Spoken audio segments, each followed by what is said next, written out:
Good afternoon. My name is Phineas Whistlebottom and this is my associate, Johnny Rainbowface. Yo.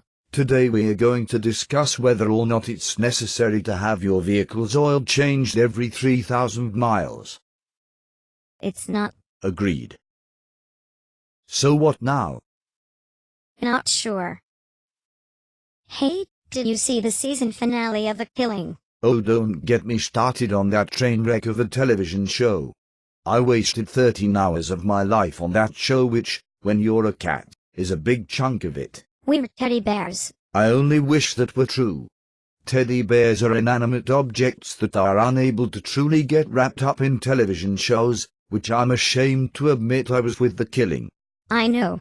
After episode 3 or 4 I didn't really care about any of it anymore. I just wanted to know who killed that girl, and now we still don't know. I know. There was so much wrong with that show that it boggles the imagination, but I stuck it out in the hopes of seeing the resolution. Instead of a satisfying ending, they stuck me in the trunk of a car and drowned me. It's like when you go to a restaurant and they tell you it's a half-hour wait, but an hour later you still don't have a table. At that point you can't give up. And you know the food is going to suck at that point, and you're not going to enjoy your dining experience because you're so frustrated, but you waited out anyway. Then instead of giving you a table, the hostess punches you in the neck and strangles you with razor wire. I expected better from that guy who was on Star Trek, The Next Generation. Yes, Wait, what? That guy who played Richmond. He was on Next Generation. Was he a regular character? I don't remember him. No, it was just one episode. He played Captain Thaddeus Nakona. Joe Piscopo was in that episode as well. I had no idea you were such a huge dork. Yeah, says the guy who came to work and told me that the actor who played the mayor on The Killing was in the Josie and the Pussycats movie. I wasn't even aware that there was a Josie and the Pussycats movie, but you're familiar with the entire cast. He was also in Ernest Rides Again. Highly underrated, as are all of Jim Varney's films. But at least I don't watch shows simply because of a former Star Trek character. Our motivation for watching The Killing is not as important as the fact that it sucked like a Dyson. Agreed. Clearly, if I'm ever going to murder someone, I'm going to do it in Seattle. Just make sure to pack your umbrella. Good point, though I'll know when the police have found an important clue because that's the only time it's not raining. Though it doesn't matter if they find clues, because the clues inevitably lead them to the wrong suspect. True.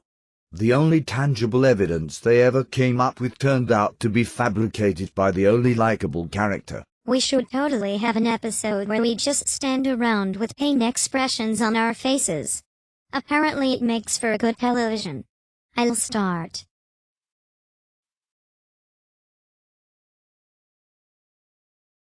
I'm a bad mother and I'm sorry my high-class prostitute daughter is dead. Probably should have called her at least once over the weekend. Yes. You should have. Wait, we're missing something. I'm already on it. Maestro.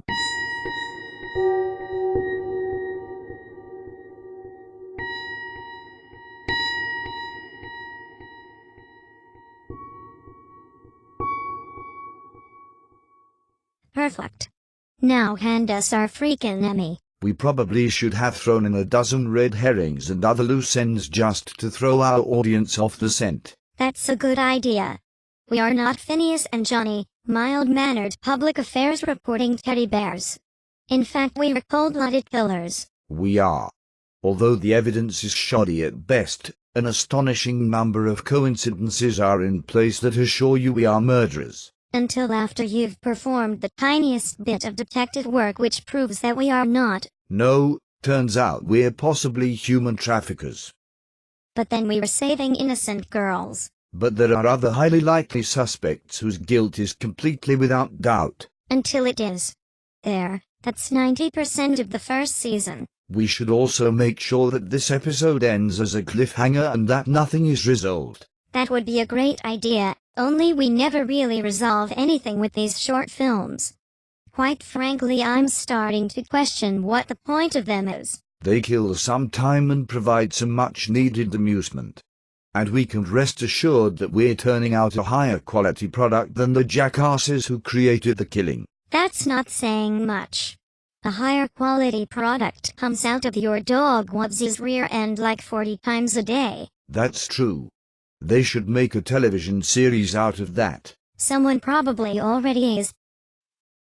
So how long should you wait between oil changes? For most modern cars it's about 7,500 miles. Good tip. Okay, see you next week, folks. Later, homies.